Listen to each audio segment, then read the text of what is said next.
Avant de commencer, laisse-moi te dire une chose. Si tu veux apprendre à construire ta richesse, ton caractère et ta liberté comme le faisaient les grands maîtres du développement personnel comme Jim Rohn, abonne-toi maintenant.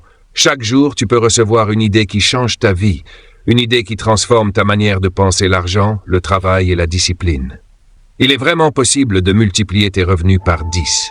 Oui, réellement possible. Ce n'est pas un slogan vide, mais un objectif concret que tu peux atteindre.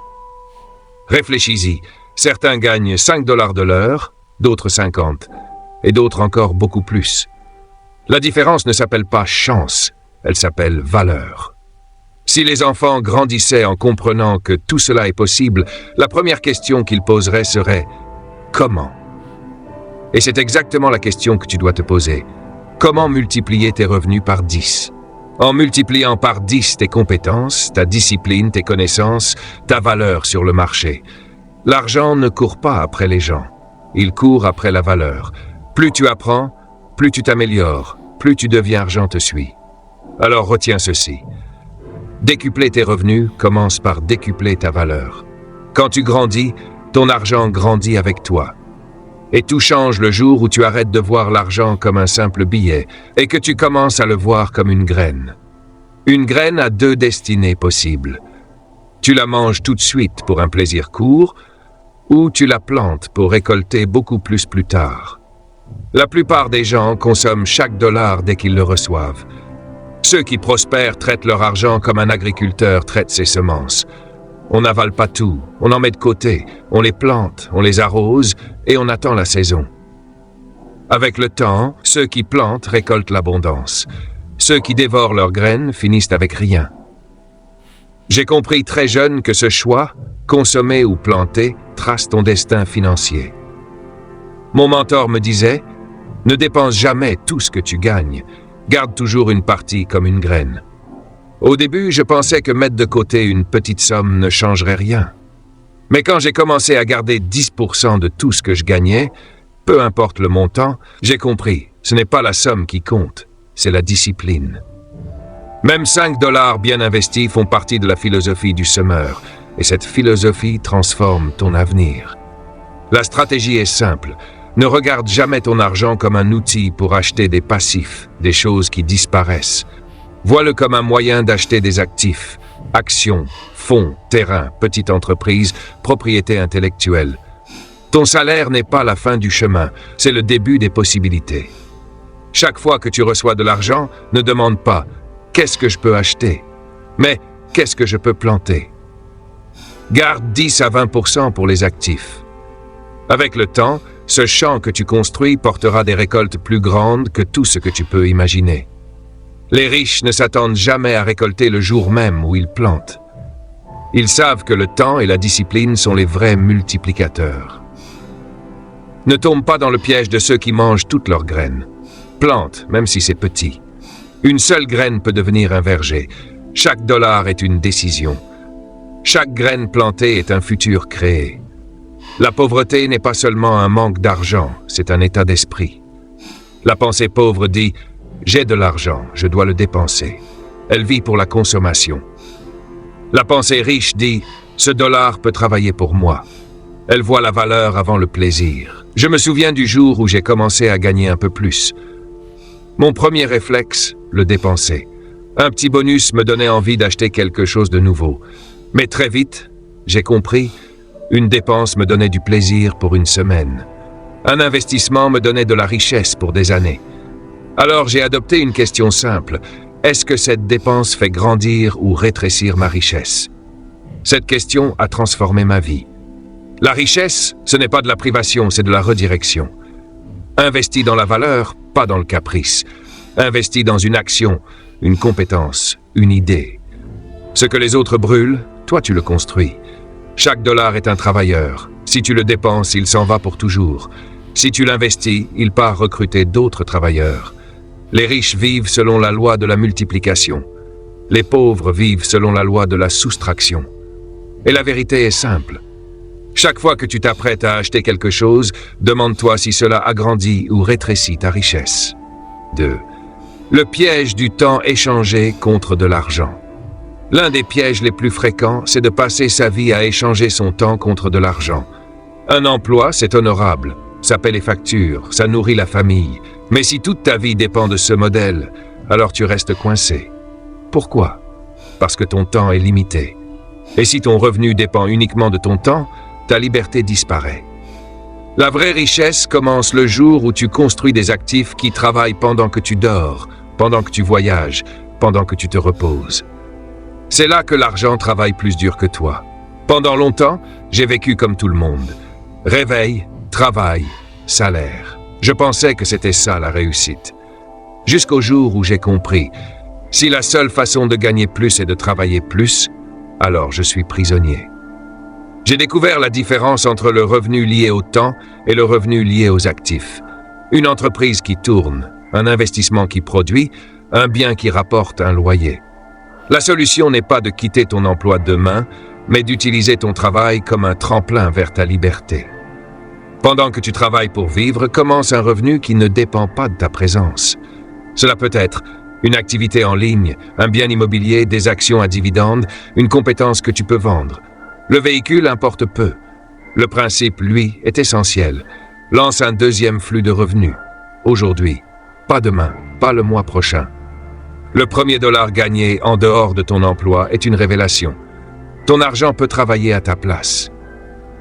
Avec le temps, ces petits ruisseaux deviennent des rivières, puis des océans. Mais tout commence avec une décision. Arrêtez d'échanger uniquement du temps contre de l'argent.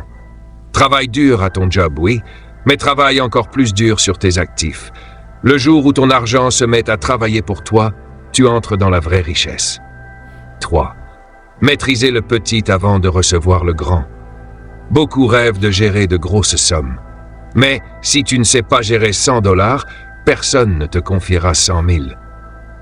L'argent ne change pas les gens, il amplifie leurs habitudes. Quelqu'un de désorganisé avec 100 $ le sera tout autant avec 100 000. La vie te donne toujours peu avant de te donner beaucoup.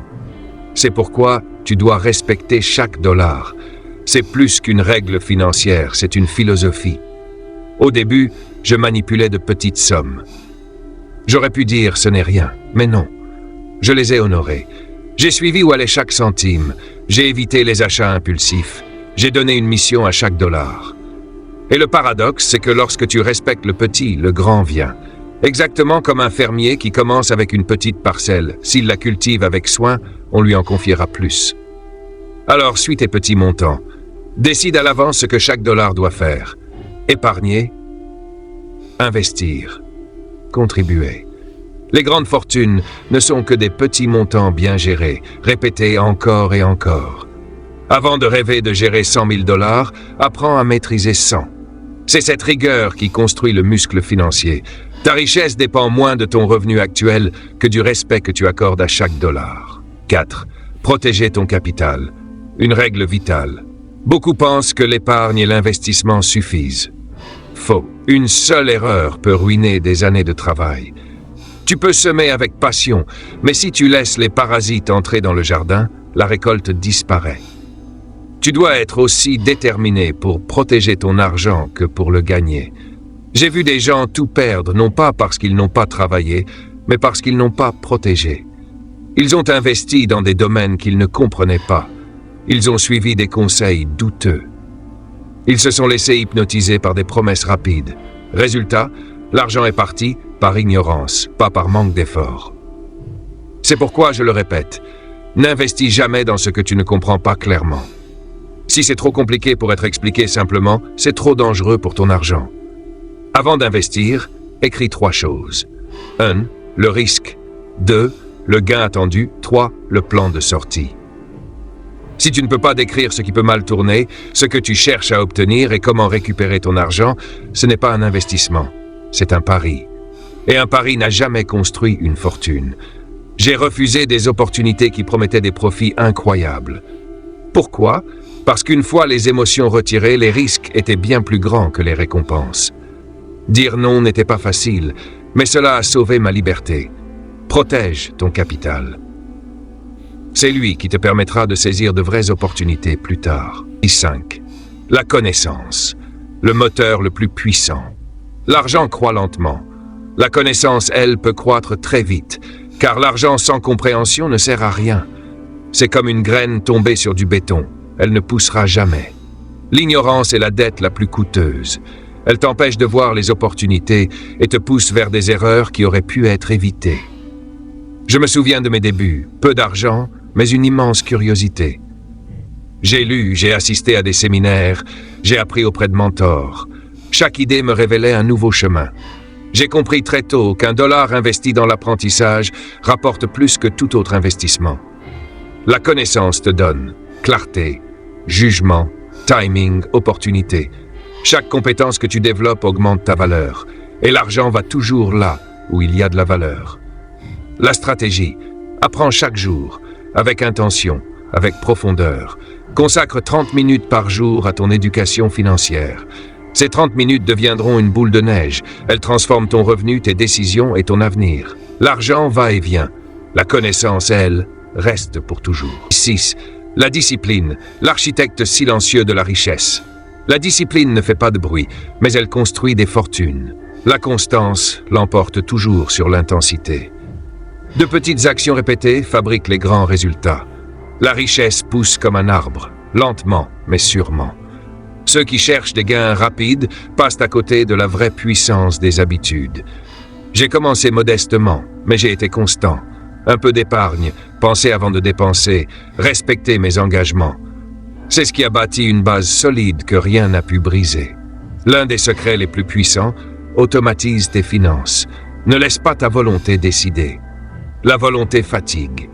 L'automatisation ne fatigue jamais.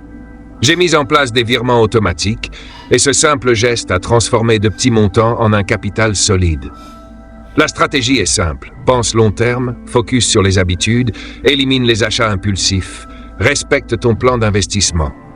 Programmer un virement automatique chaque semaine, même petit, crée une rivière de stabilité avec le temps. 17. Inflation du style de vie, l'ennemi invisible. Quand les revenus augmentent, la plupart des gens augmentent encore plus vite leurs dépenses. Nouveaux achats, nouveaux gadgets, nouvelles dépenses. Et pourtant, leurs finances ne s'améliorent pas. Profiter n'est pas un problème. Le problème, c'est de laisser le style de vie grandir plus vite que les revenus. La richesse vient de l'écart entre ce que tu gagnes et ce que tu dépenses. À chaque augmentation, ne t'empresse pas d'acheter. Garde au moins la moitié. Automatise si nécessaire. Encore une fois, la liberté vient de la marge, pas du revenu. 8. Retarder la gratification. La compétence qui change tout. La richesse est le fruit de la patience. Beaucoup courent vers les plaisirs rapides et sacrifient leur futur. Chaque excès d'aujourd'hui vole une possibilité de demain. La clé, échange le temporaire contre le durable. Une règle puissante, attends 30 jours avant tout achat important. Souvent, le désir disparaît, mais la clarté reste. Différer un plaisir n'est pas se priver, c'est honorer ton futur. 9. Le pouvoir d'un système financier clair, l'argent prospère dans l'ordre, jamais dans le chaos. Ce n'est pas le revenu qui manque, c'est le système. Chaque euro doit avoir une mission. Sans plan, ton argent t'échappe. Avec un plan, il travaille pour toi. Automatise, épargne, investissement, contribution. Un système réduit les émotions et augmente la discipline. Et ce sont les émotions qui sabotent le plus les finances. Avec un système clair, tu vois ton argent travailler, croître, se multiplier. 10. Le réinvestissement. La clé des bâtisseurs de richesse. Le réinvestissement est ce qui transforme un petit gain en richesse durable. Les profits sont des graines, pas des récompenses. Établis une règle personnelle, 50 à 70% de tes gains retournent vers l'investissement. Avec le temps, ce rituel crée une croissance exponentielle.